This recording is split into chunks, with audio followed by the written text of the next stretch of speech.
What's going on, everybody out there in Badger Nation? Today is another special edition episode because I'm digging this new guest initiative that we started at Badger a few months ago, essentially, where we bring in outside experts, outside of the Badger world, outside of Team Badger, experts in product listing optimization, experts in running an Amazon business, experts in all things that will only complement your efforts in Amazon PPC. This is no exception, and I'm very excited today because we have a man on the show today from Buy Box Experts.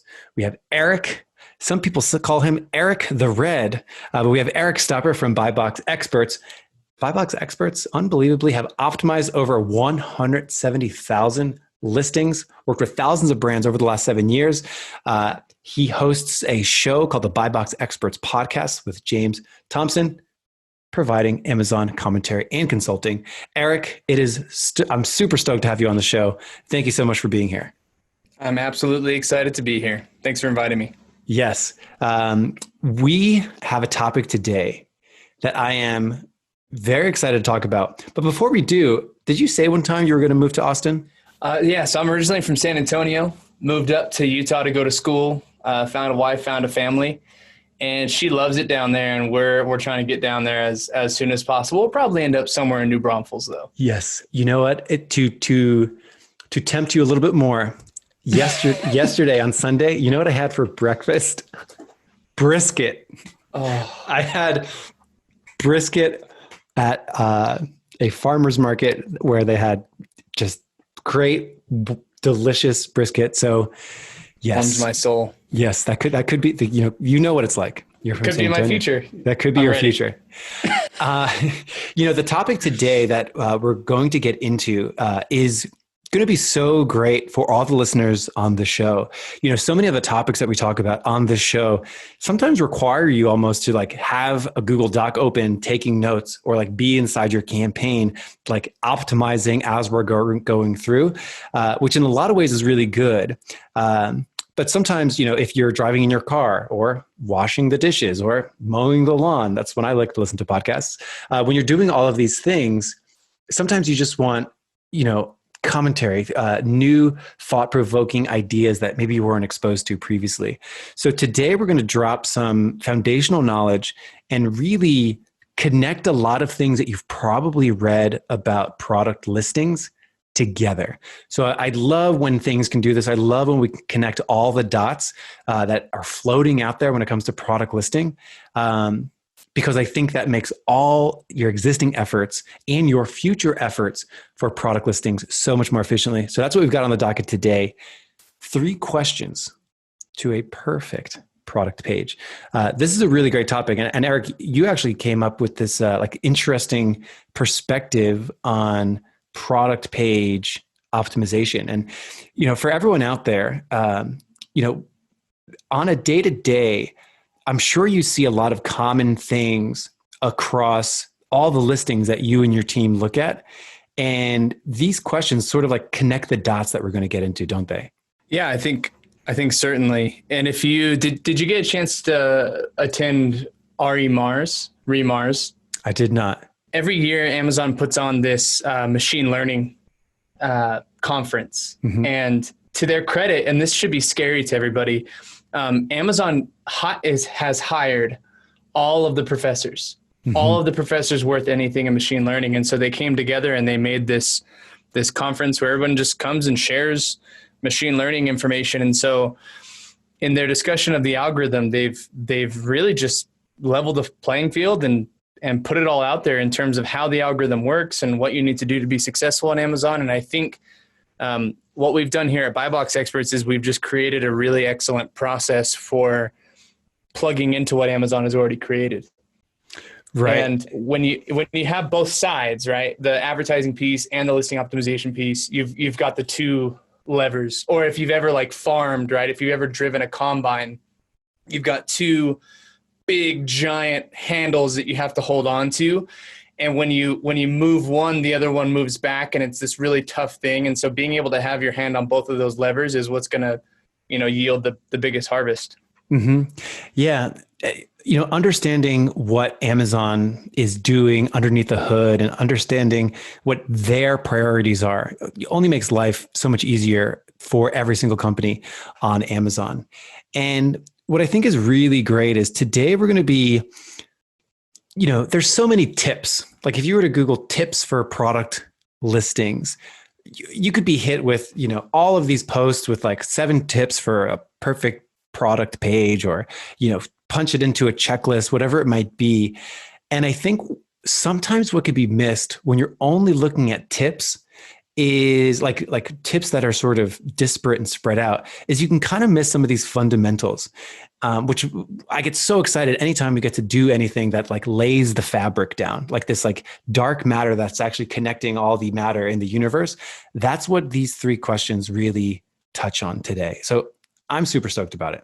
So I think let's just jump into it, right? Let's do it. So, and especially for those who are like managing Amazon brand, I think that these are particularly important to go through with whoever at your business is doing creative work. Mm-hmm. And whoever, some people do like brand avatars and stuff like that. And these ideas are not mine. This is Amazon has come to us with this. So whenever you approach a listing, the team at Amazon, what they did is they combined all of the customer third-party data that anybody has ever gathered, all the internal data at Amazon, everything that they could find. They gathered it together, and they, took it through this complicated machine learning process.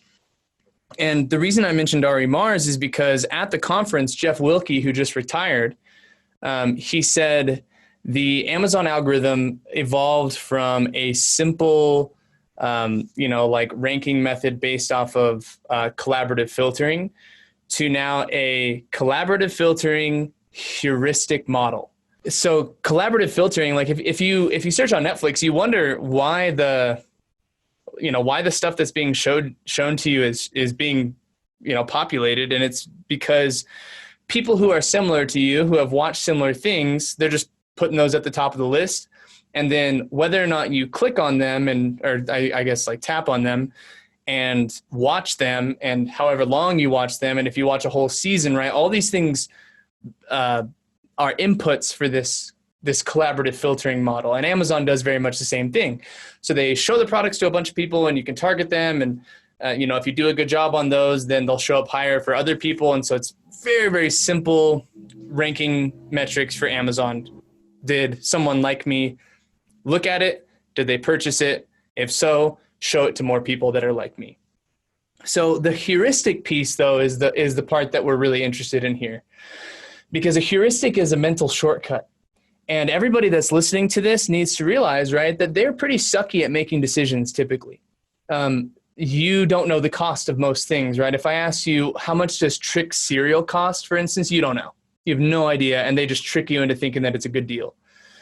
Amazon does very much the same thing. So they built this machine learning algorithm into all this data, and they found out that there's 3 questions that customers ask. And those are, what is this thing? What is this? Is it right for me? And how do I get it? And we're talking seconds, right? You're asking yourself these questions. And if you're an Amazon Prime member, you ask these questions fast. You look, you get on, you search for something, you ask the first question, what's this thing? If you don't understand it, it's gone, right? And evades your awareness completely. Then the next step, right, you typically click, and then you're looking, oh, is it right for me? I'm gone, right? I'm on another listing. So anybody that's looking to optimize an Amazon listing needs to understand what is the answer to that first question in your customer's mind. And have you built that into the image, and have you built that into the title? And it just extends from there, right? If you can optimize your listing to answer these 3 questions like a dozen times, then you win. People buy your product. It's just a treasure hunt. And let's unpack question by question. I think these are so, last week when we were talking, you brought these 3 questions up, and I was like, duh, like, of course, these are so pivotal. And like we were optimizing our homepage, we were optimizing our product page, and I was repeating those same 3 questions in my head. I was just like, these are like the 3 most easy questions to think about anytime we're trying to do conversion optimization, because like, don't make the customer think. Like, don't make them have to read all of your entire thing in order to figure it out. Like many people are not going to be reading every single word of every single product description all the time. It's like, you want to make it as easy as possible. So, I want to break down these 3 questions. What is this? Is it right for me? And how do I get it? And in a lot of ways, would you almost say that these are like emotional decisions? Like, people are making this like subconsciously. Like I've heard before, people first make a decision emotionally and then they use facts to back it up. So like they see something they want to buy, they like feel the urge to buy it. And then they're like, okay, well, it's got the right, size. So that's why it's perfect. When in actuality, like they had already decided that they were going to buy it before that. And now they're just like confirming their own decisions. So I've heard that component of sales before. I think you for certain product categories, you want to make sure that you don't get somebody too emotionally high on a purchase either, until they've gone through those questions a couple of times. Because if they identify the thing and they get caught up in emotion in the question of, is it right for me? And they buy the wrong size, ouch, you lost money on that transaction. So being able to limit those things, right, is this, your ability to, I don't know, balance the dopamine inside of your customer's brain as they're shopping. I think it's certainly super emotional. Now what's happened is for the 20% of Amazon customers that are purchasing 80% of the products, you have this game. And if you're listening to this and this describes you, keep buying products. But it's, you'll see a box on your front doorstep and you're like, oh, like, what did I order? It's like you just had forgotten about it and then it shows up magically. So it's this reinforcing thing that will keep Amazon successful, at least for the short term. Mm-hmm. So when you approach your product listings, I think there's, we got to give credence to the fact that there are tools out there that can tell you if your listings are complete. There's some standards out there to say, yeah, you get 7 pictures or 9 pictures and you get a video and you have so many characters in your title and so many characters in your bullet points. And of course you need more reviews and they've got to be better and all those things, of course. But it starts with a search, right? When someone searches for a keyword that you rank for, does your title fit the keyword, right? What is this thing? Because they started the search and they're already asking this question. And if your title doesn't include a lot of those keywords, then they're probably going to pass you by. And once you get a click, they've essentially completed that first question, and it happened in an instant. Then they're on to, is it right for me?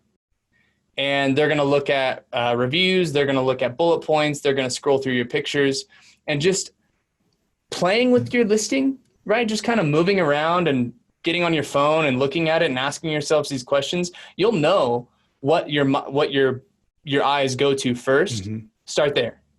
Right, just trust your gut and realize, like, what's the first question that I'm going to ask myself to determine if this is right for me, and then optimize there. So in some ways, if we were to break down these 3 questions in terms of common mistakes that people make, that almost like they could be unintentionally laying their own roadblocks down.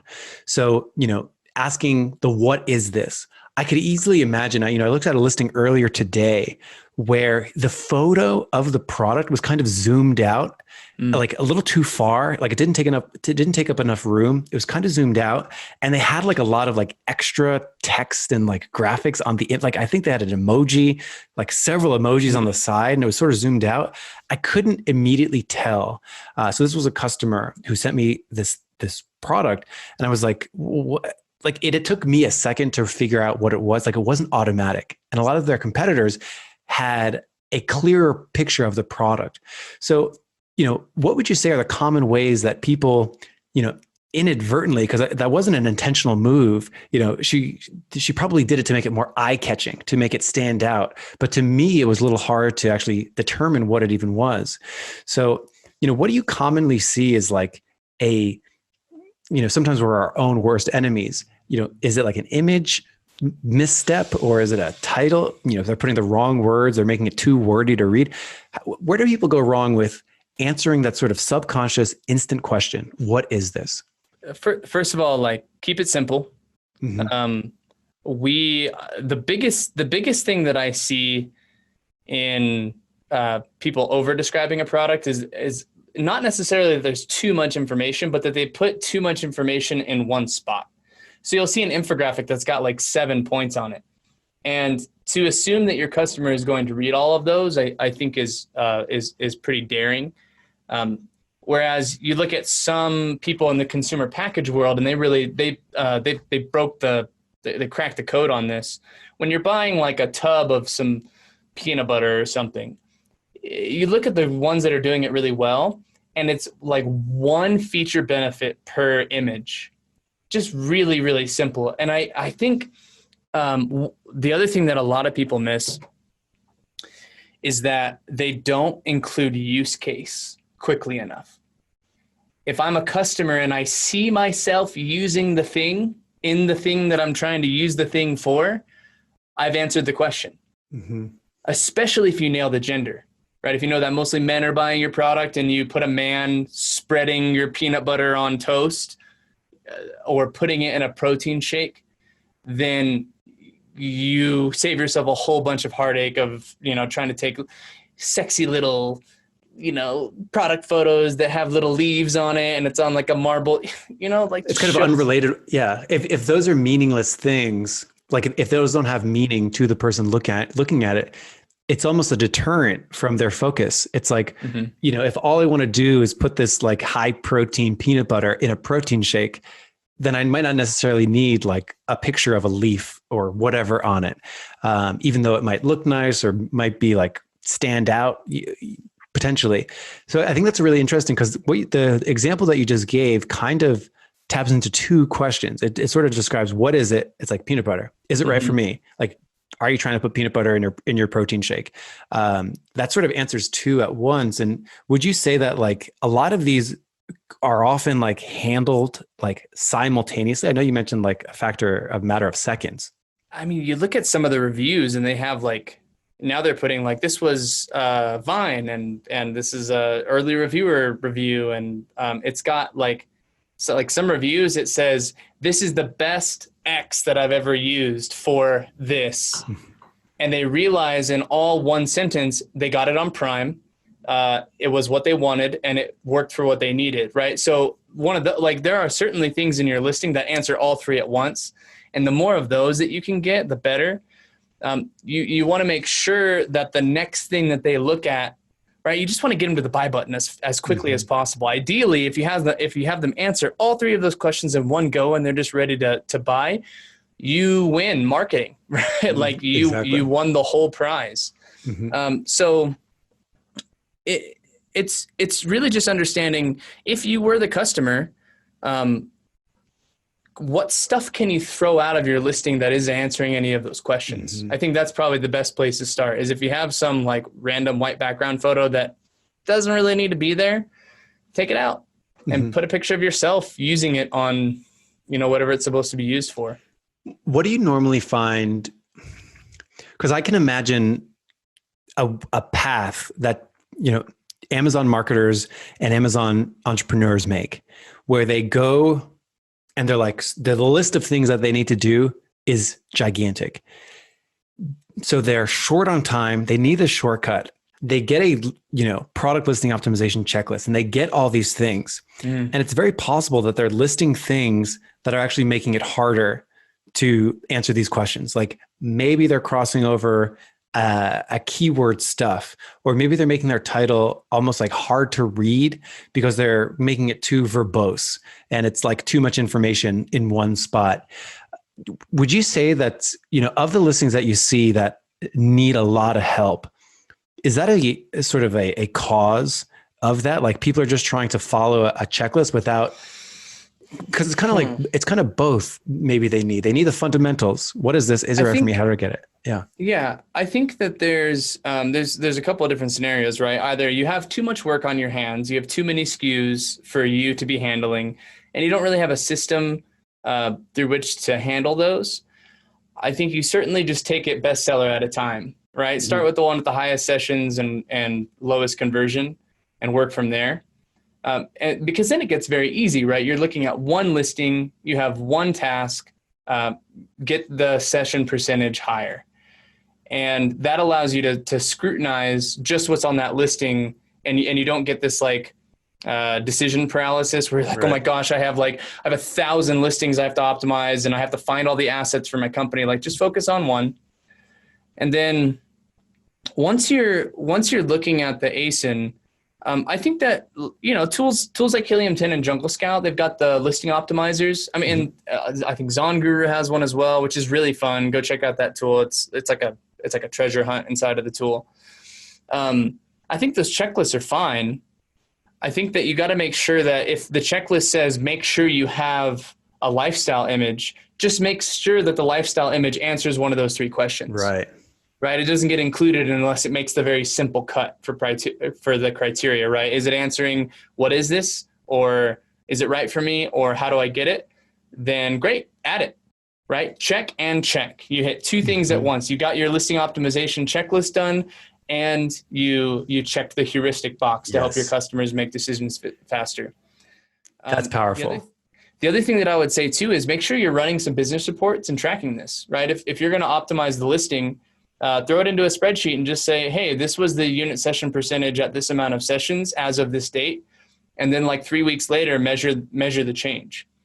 And if there was no change, then you need to look at doing something else on the checklist, maybe answering a different question, right? Maybe customers weren't quite getting, what is this, right? You didn't even cross that threshold into, is it right for me? Mm-hmm.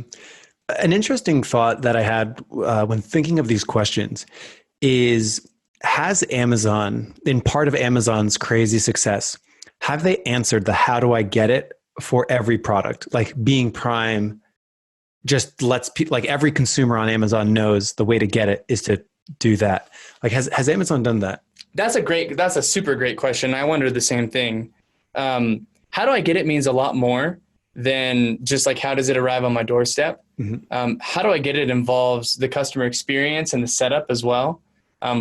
One thing that I've noticed people doing is they'll create a variation that has like a plus free setup ebook. Okay. And what they've essentially done in that moment is they've said, okay, you're going to order this, and as an added bonus, you're going to get this cool little thing that we've included in the box that tells you exactly how to use it. And on the surface, us analyzing that really carefully, we go, what the heck? That's BS. So like, of course you're going to include like an instruction guide with your product, but to the customer, they're seeing, oh, like, how do I get this into my life? Not just on my doorstep. How does it plug into what I'm doing? And we got to talk category by category.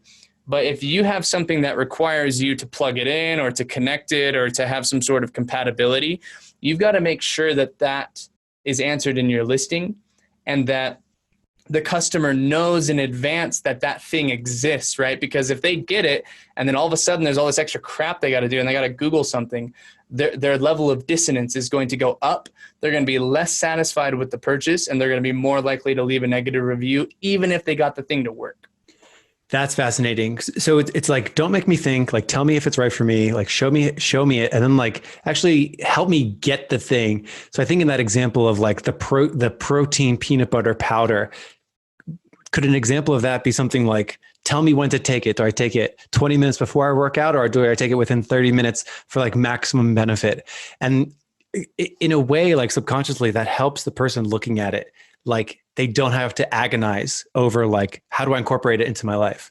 Well, it's one thing that I've noticed recently on a lot of really, really good listings is they show the product on the shelf in the kitchen where it's supposed to be. Nice. It's like perishable, right? Like refrigerator. People put stuff all over the place, right? Like they forget that like, oh, everyone is stressed out about their spice cabinet. Everybody. For the dawn of time, they don't know exactly where the thing that they're going to buy is supposed to go. So putting that picture in there helps them feel like, oh, sweet, this goes next to my bread, right? Or it goes in my fridge or my freezer, exactly like you said. Knowing that it's refrigerated is huge, huge, huge, huge.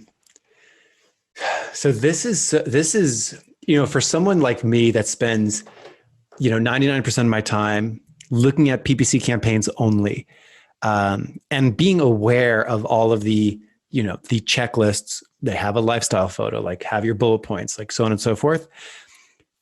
What these 3 questions are like a lens to take all of those checklists for a perfect product page and then just like turn it up to A+. Because like, just like you said, like you can have a lifestyle photo, generic lifestyle photo, but like if it doesn't answer the question of like, is it right for the person? Or like, how are they actually going to get the thing out of it? What's it going to be like if it's a piece of exercise equipment? Like, how do I actually set it up in my house? Is it easy to hang from the door or whatever it might be? Like having those lenses to evaluate all the components of our listing. I think this is like, this kicks it up from just like going through the motions to actually like turning your page into a 24/7 salesperson. And that's really cool.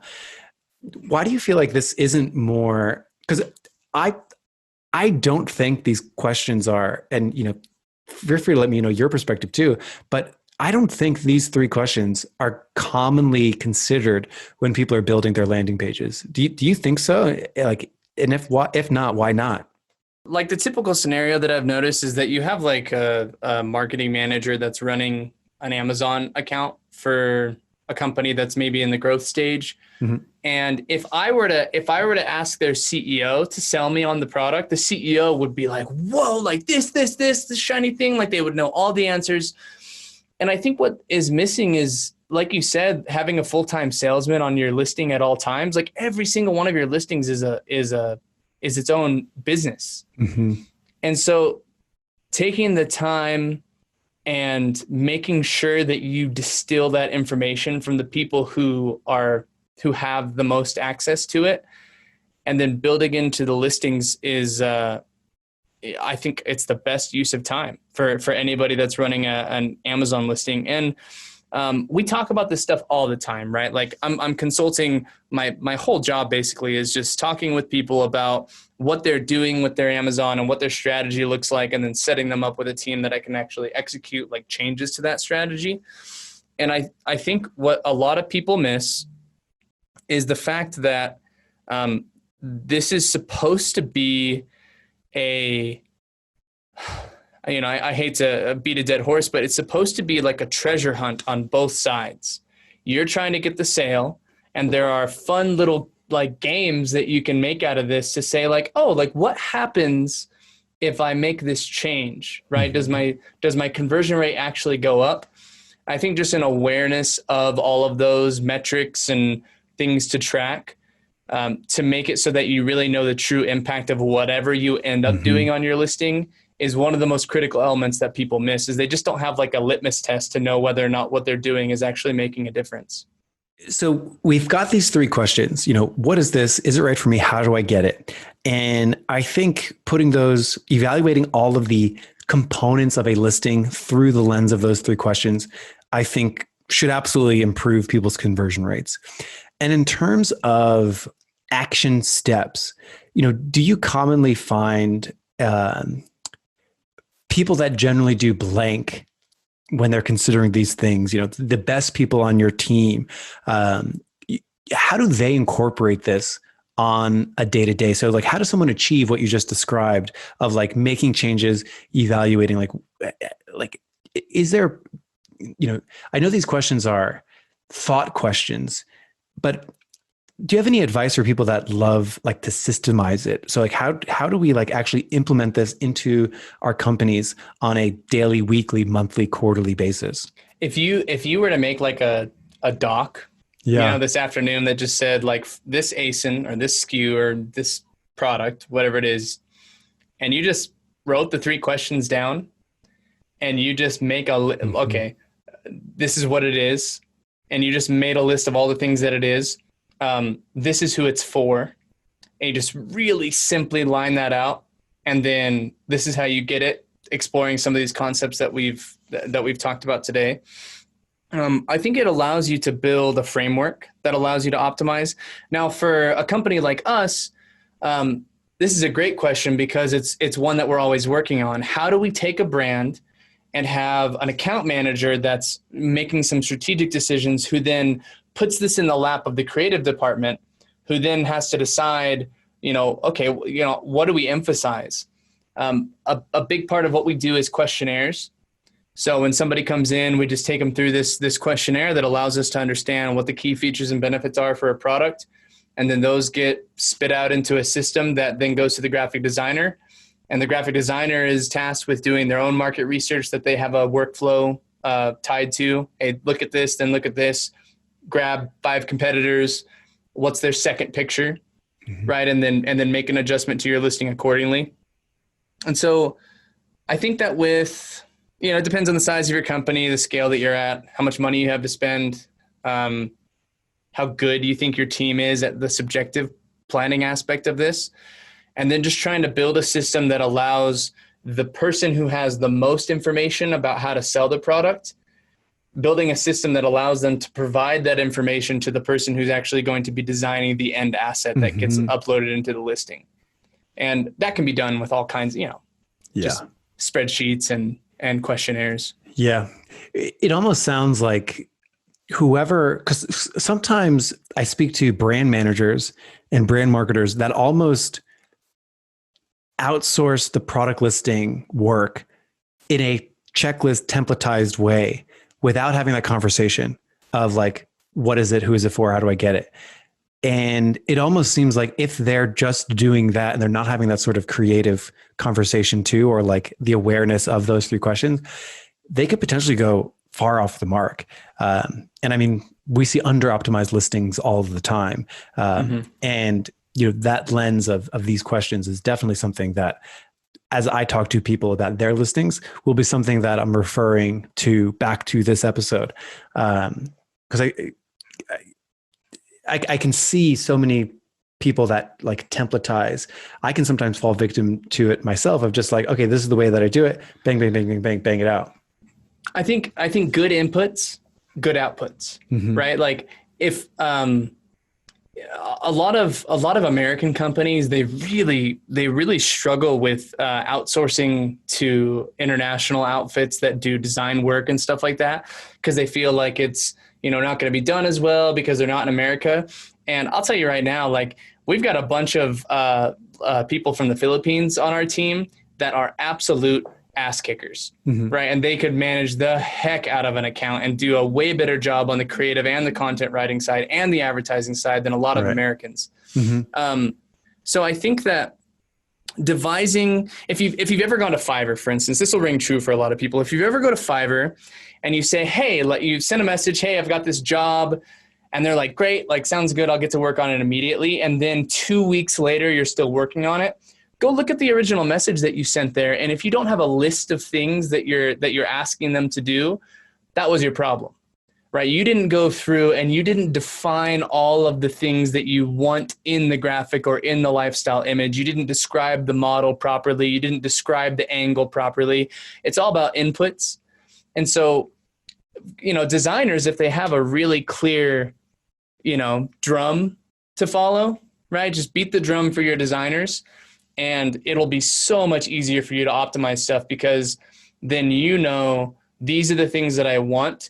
And so when you outline those really clearly and then you don't get them, you can then say, hey, actually, like let's course adjust and let's get back to what I said here.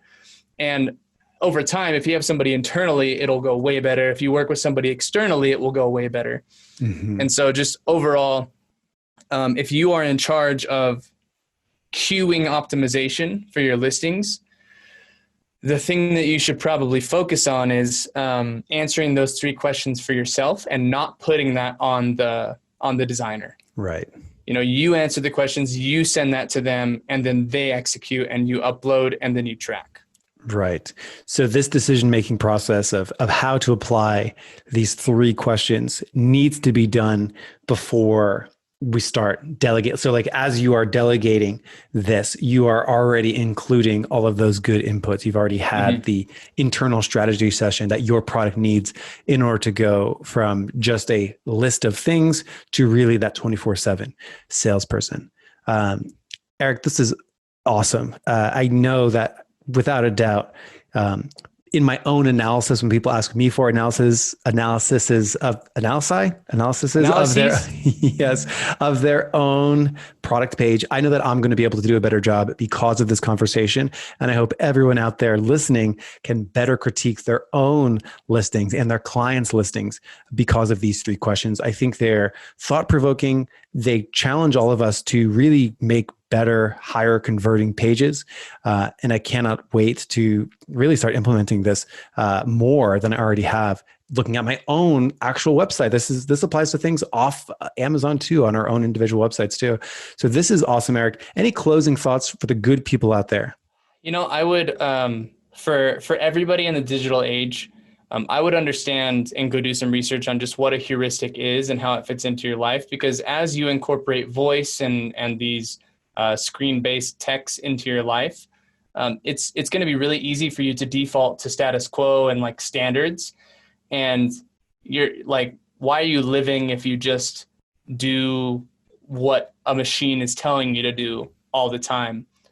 Be subjective about it, create processes. And if you want to come and talk to us, go to buyboxexperts.com, click on the free listing analysis. You'll be connected with me or one of the other 3 guys that I work with on my team.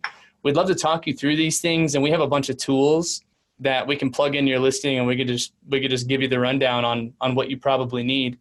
But yeah, I think the last thing that I'll say is that the source of the traffic matters a lot.